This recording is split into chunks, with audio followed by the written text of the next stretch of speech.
Good morning and welcome to this second hour of the dialogue. My name is Prince Apollo. In the studios, Richard Baguma, a political commentator, Dr. Rugarama, a scholar but also a Pan-Africanist. But we also have Nachibuka, and Nachibuka is the Deputy Executive Director at SEHAD, and SEHAD is a non-profit organization promoting and advocating for health rights in this country.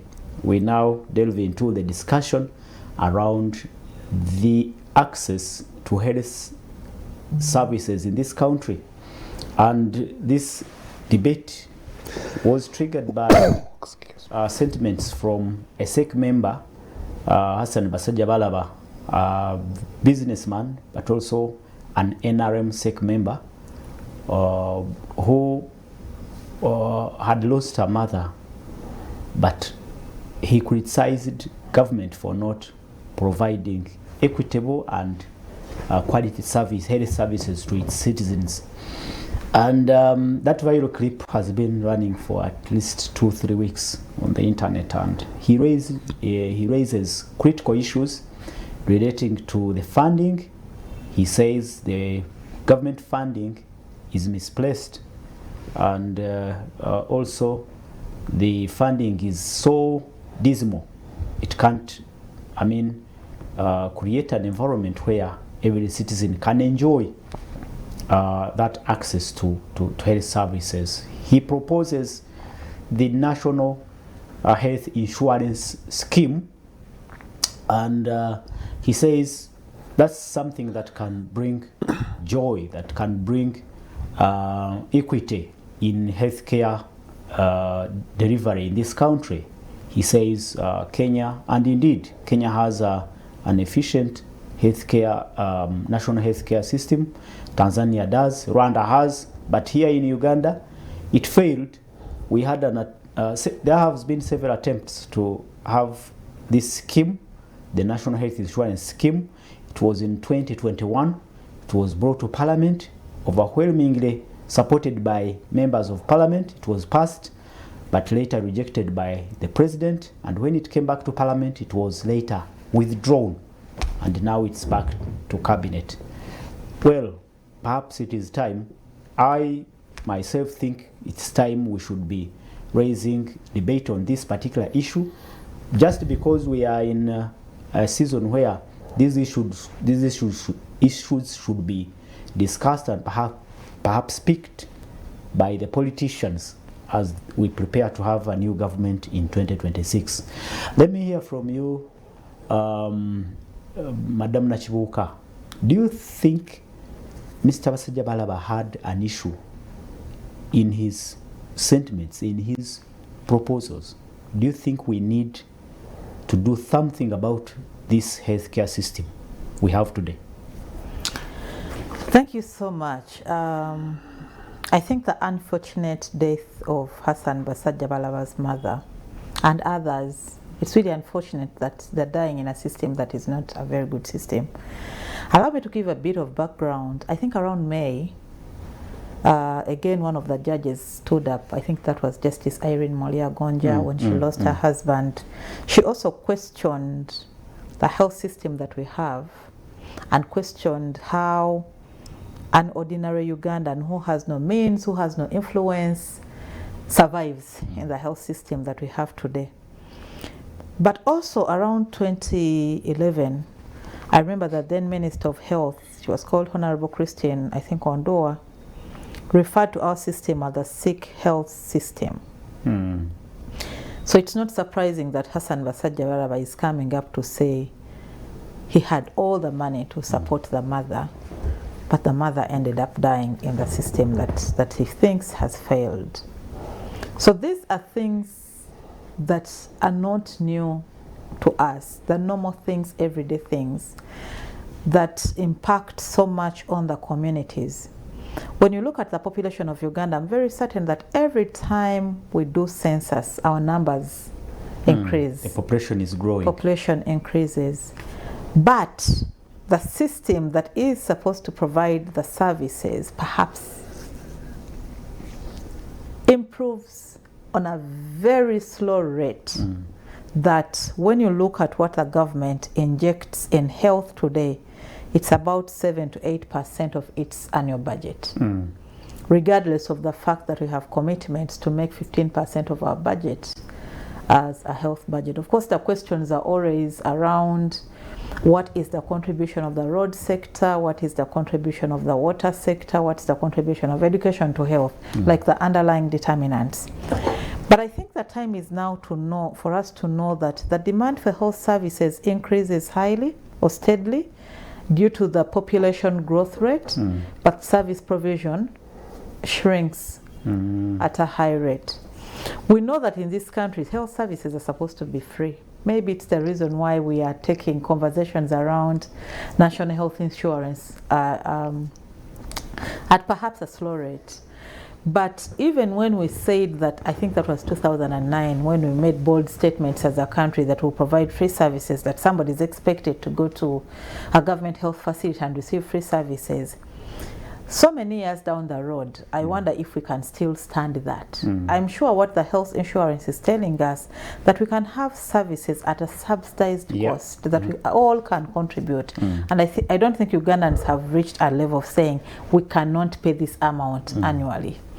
I was in Nairobi some time back, and I was just jazzing with a border person to ask them how the insurance scheme works, and they're like, you know, you work knowing that at the end of the day you have to pay some little money. They pay 500 shillings, Kenyan shillings. Exactly. Very little money. Every year. A year. Kenyans. Exactly. Very little money. Those but that money turns out to be in the informal sector. Exactly.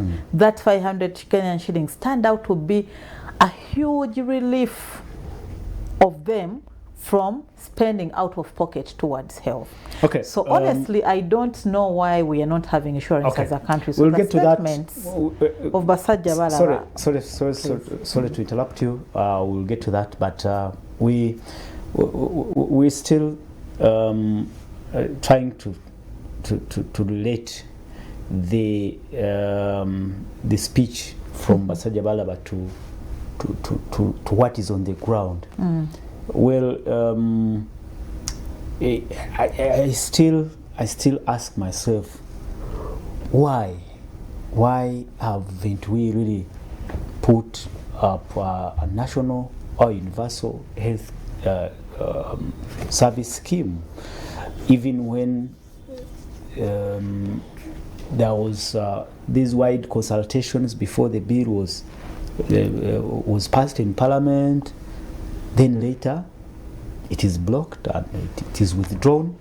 Then I don't even hear conversations about whether it should be retabled.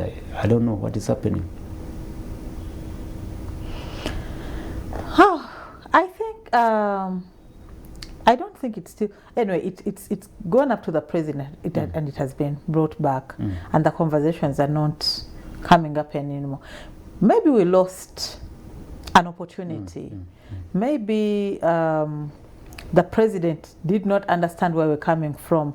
Maybe we didn't do good statistics for him to know that when we contribute to our health sector, we're actually relieving the government of a huge bill that it would be paying. Maybe, I don't know. I'm not sure so much why we are not even having conversations that should be taking us forward. But I want to think that it's all not lost. We can still bring back these conversations. The only challenge is that if government does not pick up again to revive and bring it back as a private member's bill, again it will be rejected because it has implications on finances.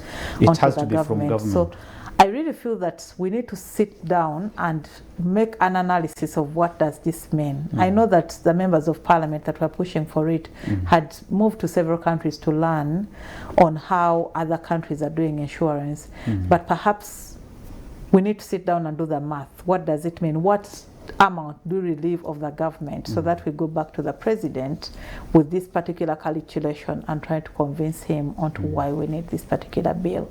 It also comes to sensitizing Ugandans of what it means, because perhaps we are yet to understand so much as the lay Ugandans now what it would mean for us to contribute a specific amount to our health. Once we are in agreement at that level, it will be important. You also need to consider the fact that most Ugandans are poor, with many of them earning less than $1 a day. Yeah. So perhaps if we are to do some bits of charges, we also put that into consideration so that we are not squeezing people so much. But we also were proposing helping them understand. 15,000 Ugandan shillings each year. Is it? I mean, in your, if you try to employ your math, is it so big? I want The to think proposal that was it could 15,000. it could not be so big What for was the everyone. Every Ugandan. Even a baby. No, I don't think children were No. considered in Adults. that bill. Adults. Okay, so Adults. the two things. One is the one they call non-salaried. Yeah, non-salaried, you would be paying 1,250 per month. 1,000 per month. 250 shillings, yes, per month. I think that's what brings it to maybe 15,000. And then the salaried ones, you'd be paying, I think, 1.27 or 1 something of your salary. Percent. 1.2 something percent of your salary. Something like that. So it was that low. Why do you think, Richard, this bill was withdrawn and not given even a second chance for Parliament to amend and send it back to President? My usual disclosure is there are certain things you can say on television, there are those you can't say on television. So about health insurance, that's my situation. You see, I was contracted to lead advocacy efforts by a group of health oriented civil society organizations who are already doing some health insurance, by the way, in the localities where they work. And one of the areas is Luwero. And we looked for some very old original NRA fighters or collaborators to actually, because we knew if they asked for access, they would get access. But my information was that some people very close to the president with business interests are the ones who contributed largely to defeating.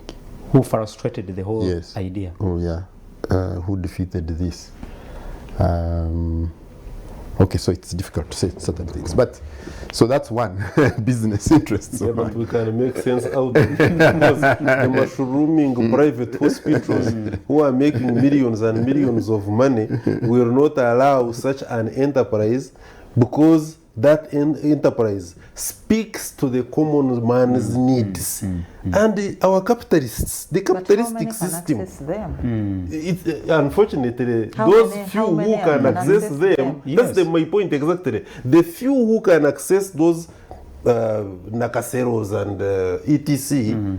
With that capacity are the ones who want to make sure that even me, the small Garama here, Aporo here and there, let us even not access the basic regional Mbare or Mbarara or Weya. People buy Netima. So that was one. So the second one, and I want you to relate it, both of you, because you are talking about private interests. I want you to relate it to the drugs. Even the poorest accesses drugs for buying. It's something people don't pay attention to.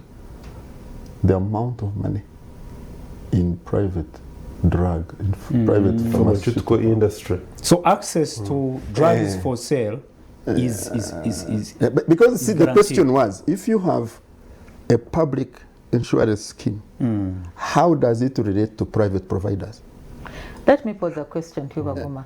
How many Ugandans live here to go to Aga Khan in Nairobi to access services? Very few. No. Do you want to think, just a second, do you want to think that the people in Kenya who are on insurance are not accessing Aga Khan for services? No. They're not accessing? They are not. You go to the public units. You see, I would want to say that having a scheme to support the people does not mean that we not use public services. And this is where we go wrong.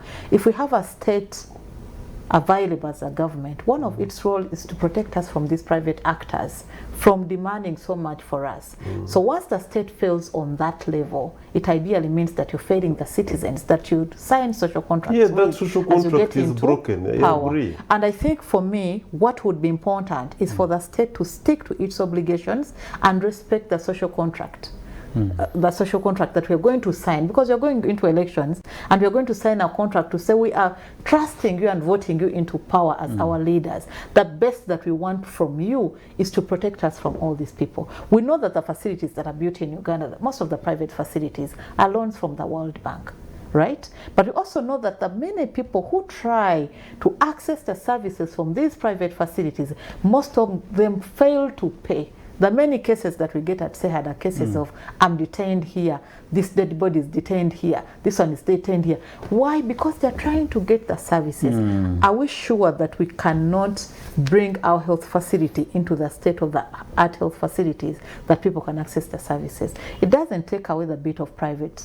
And I don't think it means that don't go to private facilities. We have gone into the mode of activist Nuru. But these are the facts. I'm telling activist Nuru that me and Nuru we are in the same corner. We have had actually joint projects, with SEHAD as Uganda Health Communication Alliance.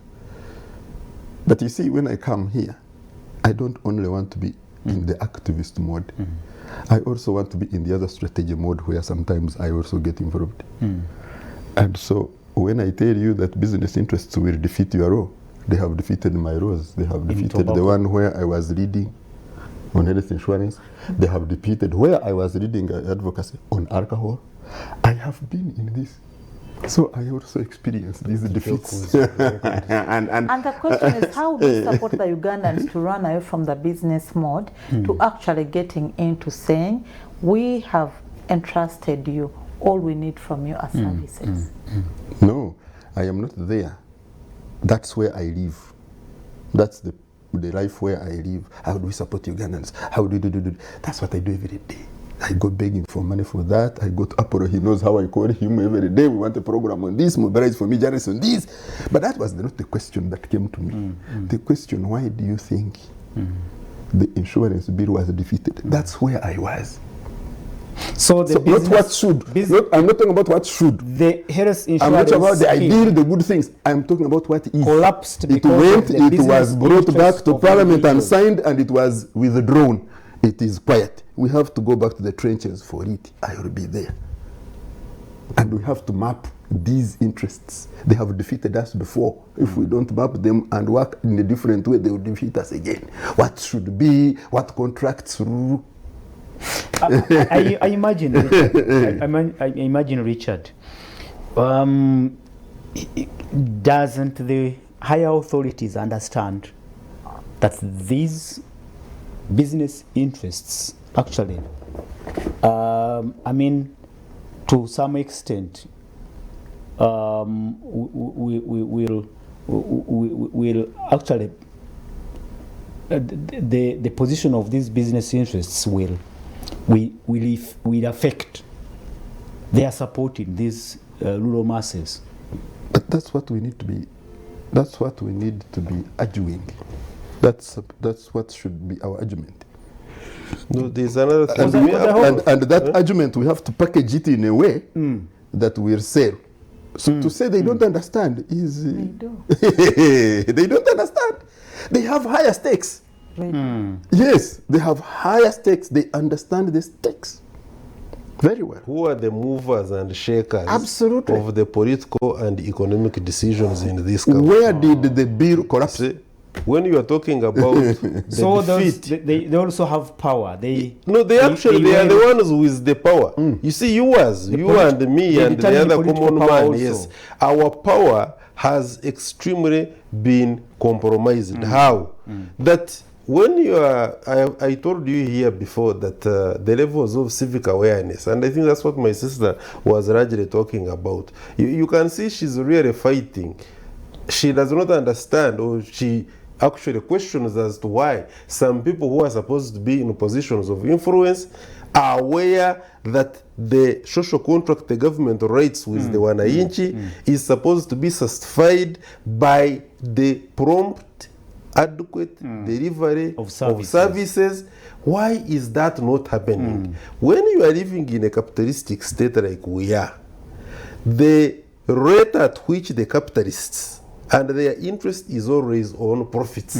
They don't give a damn.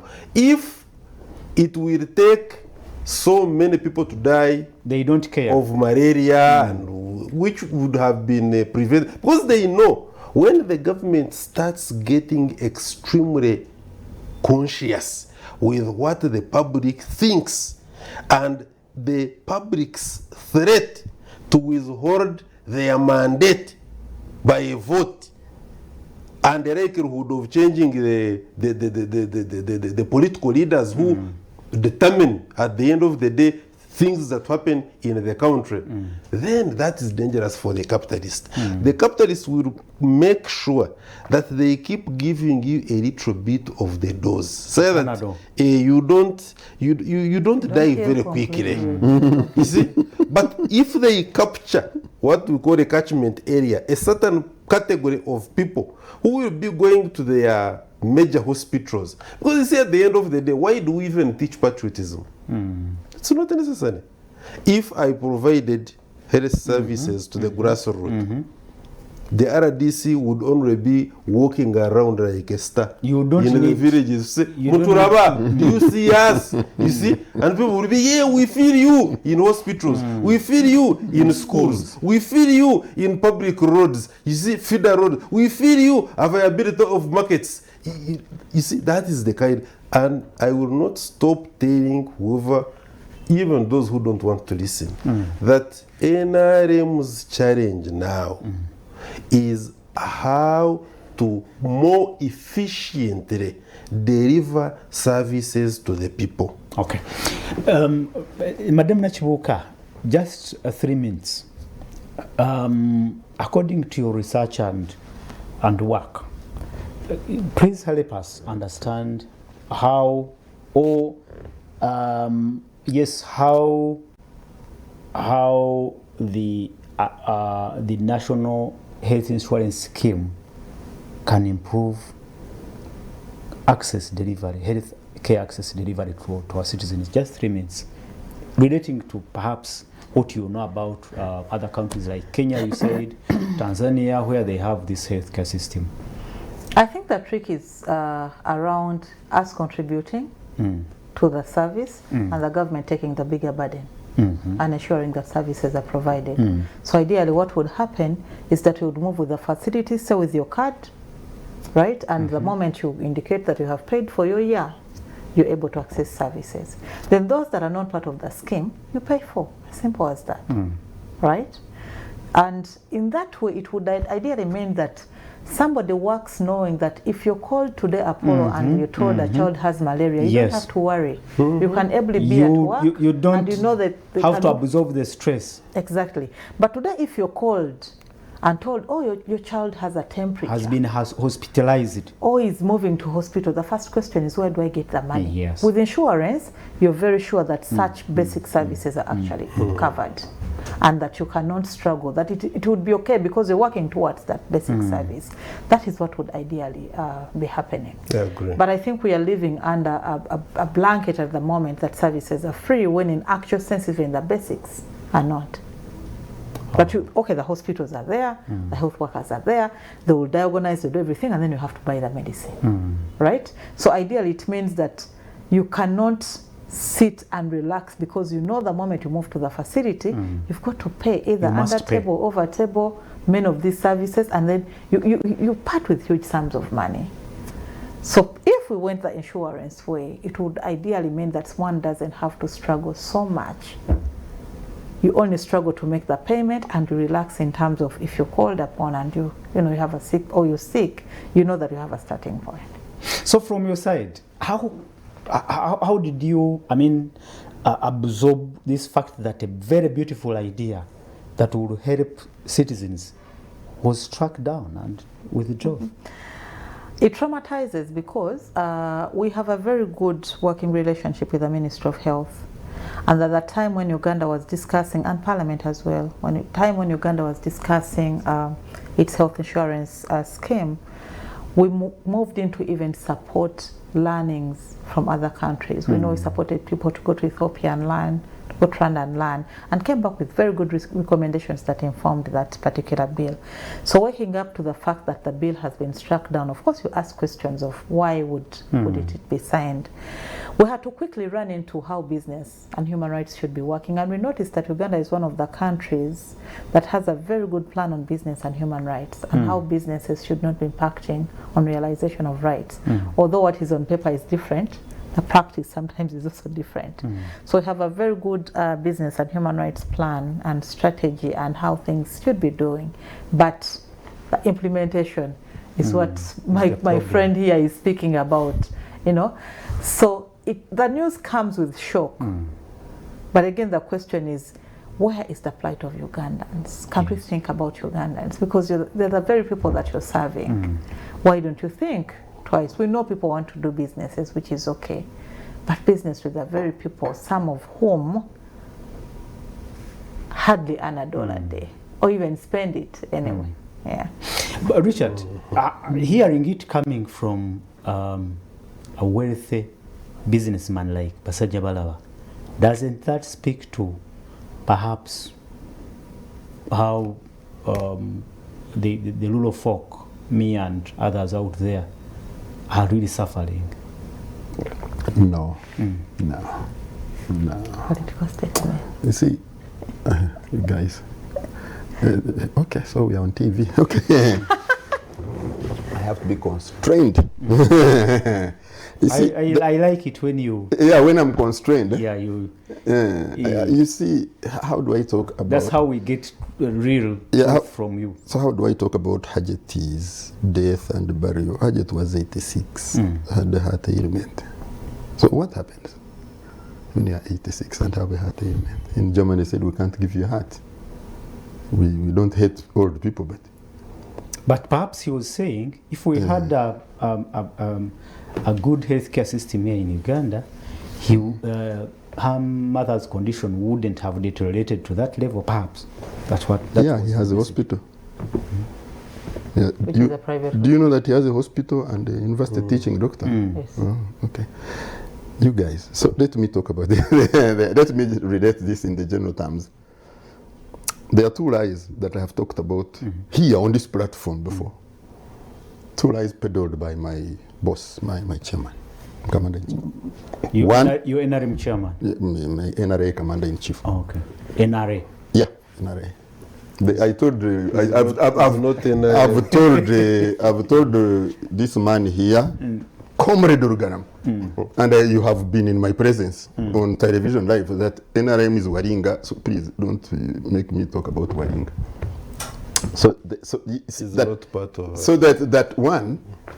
that we are able as a country to fully free finance our education. We have primary, secondary. We are not capable of freely financing our education. We are also not capable of freely financing our health. We are not. It's a lie. We are not. We are not capable. No. Of freely financing. Freely. As a country. We have to have us contribute. Okay. We have to have the contributions of the citizens. Yes. And they are contributing. The Uganda Bureau of Statistics. That is the essence of the national scheme. Exactly.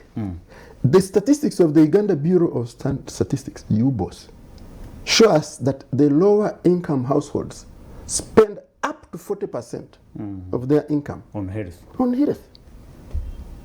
So this information is public, owned actually government information. So it's a lie. So we are living a lie. And this lie, it doesn't matter whether you are Baguma or you are Rwachibichindi or you are whoever. This lie catches up with you. And so you will cry.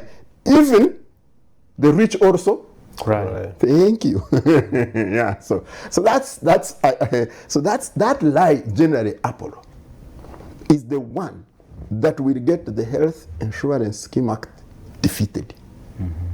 And as long as we are maintaining that lie, this quagmire will not go away.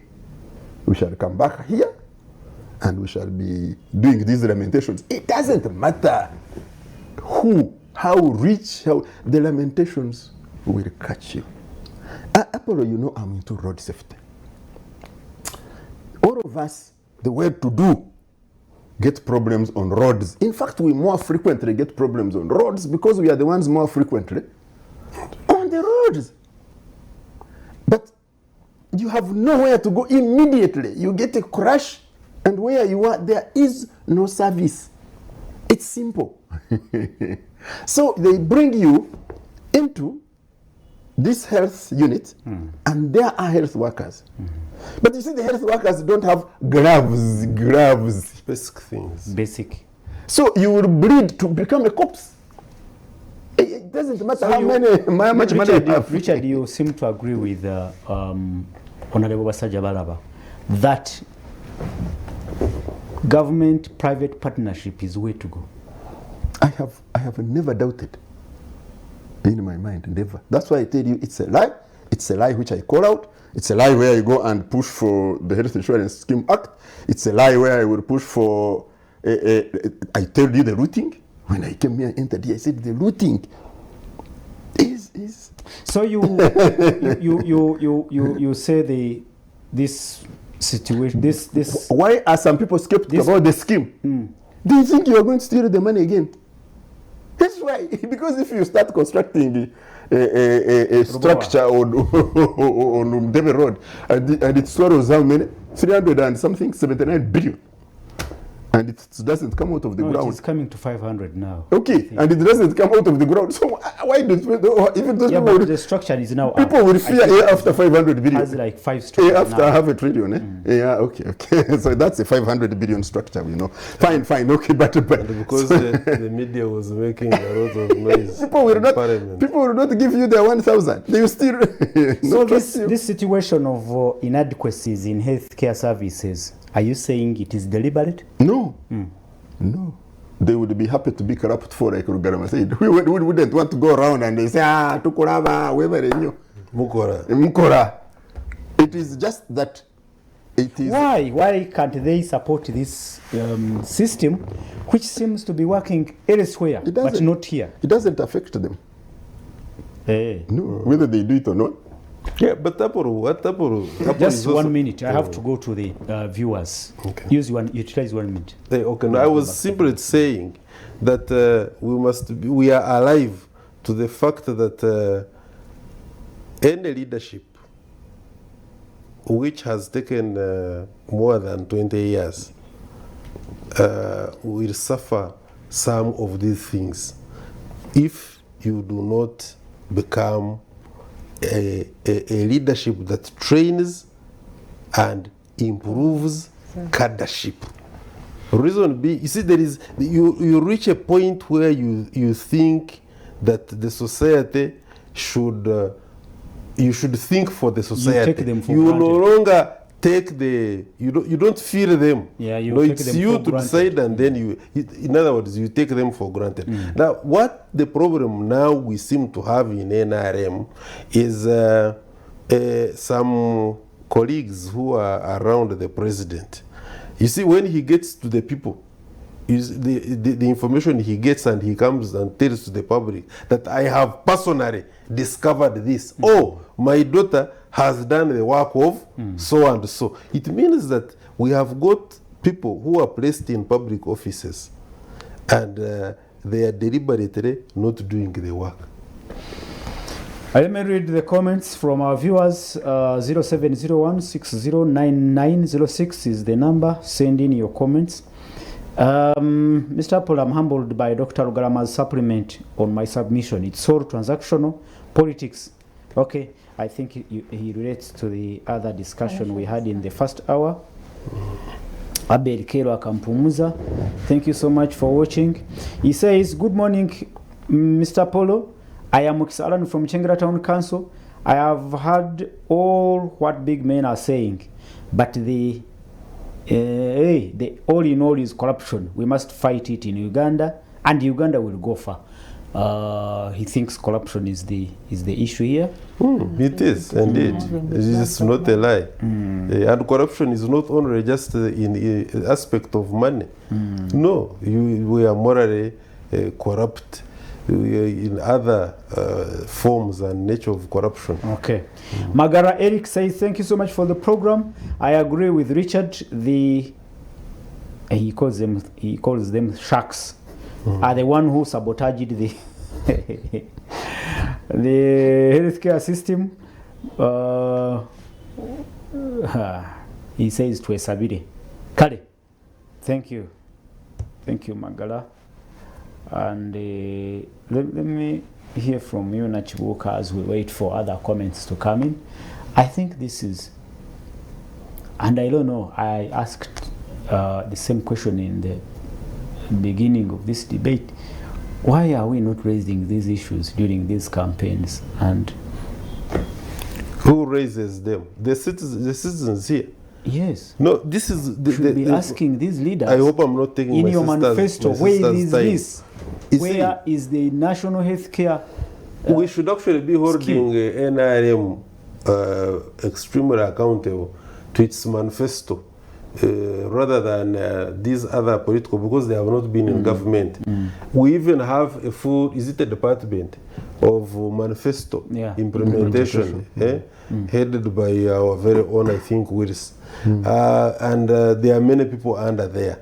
But you see, if the citizens were civically empowered to ask important questions, that would make a difference. What we seem to have, what is so general, is this euphoria and people getting heated up, especially in some urban centers. But the rural communities have got important questions they should be asking. We have expired, sometimes non-responsive drugs for our cows. We spray our crops with these expired drugs, and some that are not recommended for human consumption. These are issues. You said it in your manifesto about 10 years ago. This has not happened. How sure are we that it is going to happen? So you think, citizens have valid questions to ask your NRM? Absolutely. And those who have asked, by the way, in some areas, things have happened. All right. Madam Nachibuka, what now can we do? What do you think we should do, especially after this agreement here that we really need a national health insurance scheme? But you should also be reminded that when we are crying here, even Obamacare was also abolished by Trump. Yes. What can we do now? I think it's all not lost. We need to get back to the drawing board, like my colleague indicated, and find out where is the problem and how do we balance out, so that those in business think about the business, but also the government thinks about people. I still think we can get a meeting point and can have the insurance out for the benefit of the citizens. We also need to sit down and think about civic education and educating people about what that means, and have a clear plan on how payments will be done, because I'm not sure that the whole country is aware of what would be done. But also think about the categories that were left out in this particular insurance scheme. I think the biggest mortalities that we see among children who are missed out in this particular scheme. So we need to think how we bring them out. So I think in terms of how do we practically do it, is that one, we need to think about line ministry to take this forward. I wouldn't want it to come up. It would be very bad to come up as a private member deal, because of course government will reject it. So the Ministry of Health has got to go back to the drawing board and put things in order, and then we can convince the president back to signing the same. Yeah. Richard, your final comments on Okay, for me, on the way forward? no, for me is that there is no... Because you fought. You can only delay it. You've been defeated. Yeah, you can only delay it. Eh? It's inevitable. You can only delay it. You can't stop it. You can't stop. No, because it's a lie to say that government will freely and wholly finance healthcare in this country. It's a lie. Because and that lie will catch up with on campaign me. Trail, will catch up with everybody. They will cry even when they have helicopters to fly them around. They will cry. so you can only delay I recently saw the minister who had a health challenge, and he was flown from the western region and brought to Mulago. At least he survived. Yeah, but why didn't they attend it? So anyway, you see, the problem is the apple. You cannot hide your head in the sand permanently. It is not. You cannot have ostrich behavior permanently. You can push it for long. You cannot have it. We will go back. We will plot. With the rules here. Is it because some of these political elite already have a medical insurance? Perhaps they feel safer. The political elite don't even have a health insurance. Okay, maybe the ones in parliament, but many of them don't even have. But many people don't even have. They all run to do liquid out of pocket. Yes. It's where you have organizations which give people health insurance. Because we know members of parliament, for them they have an active medical insurance. Apple, the office of the speaker has about 19 billion shillings as its annual budget. The office of the deputy speaker has about 14, each one 14 point something. If you add them, you are 30 plus. Both of them, they have 30 plus billion. Mulago National Referral Hospital has 17 billion. So let's not go there. There are fundamental problems there. And just the budgeting. Even at policy level. Yes. But what we have to do, and we will do it, is we will again go into the trenches. And we will again push whoever it needs to be pushed. We shall go beg for money. No one knows that we are beggars. But what are we waiting for? At this moment, it's useless when you don't have an election. Who are you going to be dealing with? Yeah, who are we going to engage? We don't know who the Minister of Health is, or the Minister of State for Health. Hey, you're waiting for the new government. We don't know who the MPs are. For the new government. Yes. Comrade Dugrama, your final comment? Yeah, surely. The leadership, this current leadership we have here. In your capitalistic... Yes. This current leadership we have now, provided by NRM, has, when it meant to... Baguma refused to associate with NRM. Well, you will come. Sorry. Has, when it has meant to be, brought to light the fact that things can be done right. For instance, a very small example that we have been sharing here of saying we are not going to harass parliamentarians, security forces, we are not going to harass anybody with an opposition who is in this campaign, and we are scoring. There is no doubt in the past we talked about peace, it was relatively brought to the country. A little bit of economic emancipation. So therefore, when we talk about corruption, also going into the health sector, we talk about a defeat of such a grand Obamacare equivalent health insurance policy that had even hit the parliament, and it was passed, then it somehow disappears. Then we have got to get the non-government organizations make a lot of noise here and there. But we seem not to see that, and this being done under NRM, which is people-centered. You call yourselves pro-people. Yeah, pro-people. Mass party, which is pro-people, unfortunately has not come to realize the fact that the health situation in the country is wanting. The entire infrastructure, lack of medicines in health centers and even major hospitals, And if you cannot address the health situation in your country, you are compromising productivity, because a sick society, a sick civil service, even private sector, when it is sick, there is no way you can talk about increased production. What we need to do as a government is some of these, like what we have in our NRM constitution, the patriotism and the Pan-Africanism and the economic doesn't mean development, will remain slogans if we do not pay attention. And some of these things we don't need to put in money. Like I have told you, patriotism, the moment you do right what you are supposed to do, where you are deployed, I have never had everybody will want to appreciate himself. I have never had bitter truth from an NRM like you. That's what it is. Robert Mukisa, teacher at Buhemba High School, Namayingo District, all say it is good, but the major problem is moral decay among citizens. It cannot allow government to ensure proper health service provision in hospitals. Take an example of people who steal medicines from hospitals, yet they purport to be servants.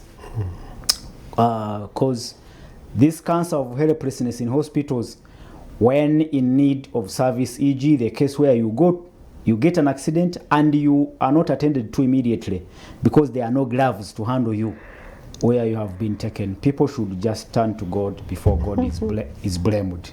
Thank you so much, teacher from Namayingo. We must conclude this. I don't know. I was in Parliament when this bill was passed, as a journalist, of course. But I felt very happy. Very, very happy. Because I knew it would be the best thing to be remembered for this parliament, the 11th parliament, to be remembered. I mean, having passed this bill, but I was also disappointed when it was returned and then later withdrawn. Your parting shot, Madam Nachibuka? I think that you wonder why other things are happening, good things are happening.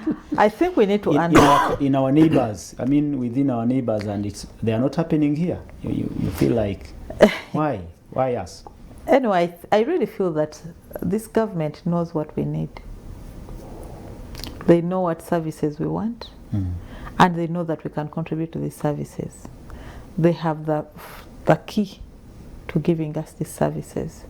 And I'm sure the Ugandan population is ready to actually contribute to the service provision, because it's us that are struggling. So I would think that all is not lost. Like indicated earlier, we're waiting for the parliament to sit, we're waiting for the government to come into place, and we'll go back to the trenches to see that we have the National Health Insurance Scheme out. Okay. So if Basajjabalaba comes up to say whatever he said, he's correct, but he's part of that team. Maybe he needs to take that voice forward. Yeah, he's now a SEC member. Perhaps being he a has SEC member, access to being a person in private business and in the health sector, that voice matters a lot. So we need that voice to have the insurance out. It is. And I heard him really mention and relate to practical examples. He would relate to the private healthcare, facilities in Job, in Dar es Salaam. Yes, and Nairobi. Kenya, and you would hear that he has facts to back up his argument. Your final comment here on the show, Richard? I am going to ask Haji, the other Haji, who is his young brother, is my brother-in-law. Haji Basajjabalaba. So I'm going to go to them and say, can they, while we are here, for us, we are CSOs doing the coalition of CSOs for the health insurance scheme, can we have a coalition of businesses for the health insurance scheme? And then probably I would go to Pastor Bujingo to say, can we have a coalition of pastors for the health insurance scheme? Maybe this kind of movement will then reassure His Excellency the President that it works, that we are genuine, that we are not going to do some bad things. We are not bad people. Yeah. Thank you so much, Richard. Thank you so much, Dr. Garama. Thank you so much, Madam Nachibuka. Thank you so much for your time.